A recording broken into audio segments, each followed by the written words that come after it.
আওয়ামী লীগের ৭৫তম প্রতিষ্ঠা বার্ষিকীতে সমাবেশের আয়োজন করা হয়েছে। সমাবেশে যোগ দিতে সারা দেশ থেকে সোহরাওয়ার্দী উদ্যানে আসছেন দলের নেতাকর্মীরা। এ নিয়ে জানতে নীলাদ্রি শেখরের কাছে যাচ্ছি, তিনি সমাবেশস্থলে আছেন। এখন জন্ম সনদ দিয়ে খোলো বিকাশ স্টুডেন্ট অ্যাকাউন্ট, নিজের বিকাশ নিজে কর।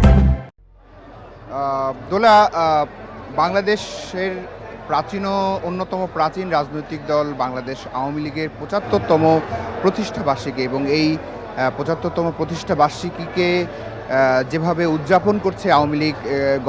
বিগত কয়েকদিন ধরে তাদের বিভিন্ন কর্মসূচি রয়েছে, সাংস্কৃতিক অনুষ্ঠান, র্যালি সহ বিভিন্ন কর্মসূচির মধ্যে দিয়ে বাংলাদেশের এই রাজনৈতিক দল তাদের ৭৫তম বার্ষিকী উদযাপন করছে। এবং আজকে যে আয়োজনটি রয়েছে সেটা এই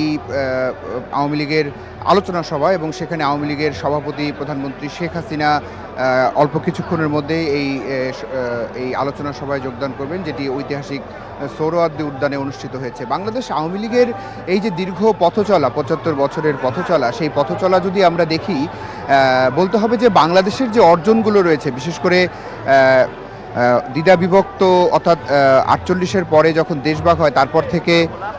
যে ভাষা আন্দোলন থেকে শুরু করে মহান মুক্তিযুদ্ধ এবং সকল গণতান্ত্রিক আন্দোলনে বাংলাদেশ আওয়ামী লীগের যে ভূমিকা এবং বাংলাদেশ আওয়ামী লীগের নেতাকর্মীদের যে আত্মত্যাগ, সেটি আসলে বারবার উঠে আসছে এই ৭৫ বছর পূর্তির এই সময়ে। এবং একই সঙ্গে বলতে হয় যে এই ৭৫ বছরের পথচলায়, যেটি ৭৫ বছর ধরে এই রাজনৈতিক দল বাংলাদেশে তাদের বিভিন্ন অবদান রেখে চলেছে, সেখানে ৪৩ বছর ধরে এই দলের নেতৃত্ব দিচ্ছেন আওয়ামী লীগ সভাপতি বর্তমান প্রধানমন্ত্রী শেখ হাসিনা। এবং ১৯৭১ সালে অর্থাৎ ৭৫-এ বঙ্গবন্ধু হত্যাকাণ্ডের মধ্যে দিয়ে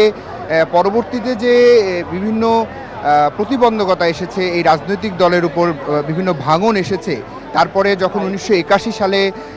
আওয়ামী লীগ সভাপতি শেখ হাসিনা যখন এই দলের হাল ধরেছেন, তখন থেকে আজ অবধি এই দল যে বিভিন্ন সংগ্রামে নেতৃত্ব দিয়েছে, এই দল এ নিয়ে টানা ৪বার রাষ্ট্র ক্ষমতায় এসেছে এবং পঞ্চমবারের মতো প্রধানমন্ত্রীর দায়িত্ব পালন করছেন আওয়ামী লীগ সভাপতি প্রধানমন্ত্রী শেখ হাসিনা। একই সঙ্গে বাংলাদেশকে যে অনন্য উচ্চতায় নিয়ে গেছে, বাংলাদেশের যে অর্জন রয়েছে বহির্বিশ্বে, বাংলাদেশকে যে অনন্য উচ্চতায় নিয়ে গেছে, সেটিও আসলে বাংলাদেশ আওয়ামী লীগের হাত ধরে এবং প্রধানমন্ত্রী শেখ হাসিনার হাত ধরেই এই দলের সেই অর্জন। তো সব কিছু মিলে আজকের এই ৭৫ বছর পূর্তি এবং তার সেটি উদযাপনের যে অংশ, কিছুক্ষণের মধ্যে প্রধানমন্ত্রী আওয়ামী লীগ সভাপতি শেখ হাসিনা এই সোহরাওয়ার্দী উদ্যানের আলোচনা সভায় যোগ দেবেন এবং নিশ্চয়ই এই দল সম্পর্কে এবং তাদের নেতাকর্মীদের সম্পর্কে আগামী দিনের দিক নির্দেশনা দিবেন।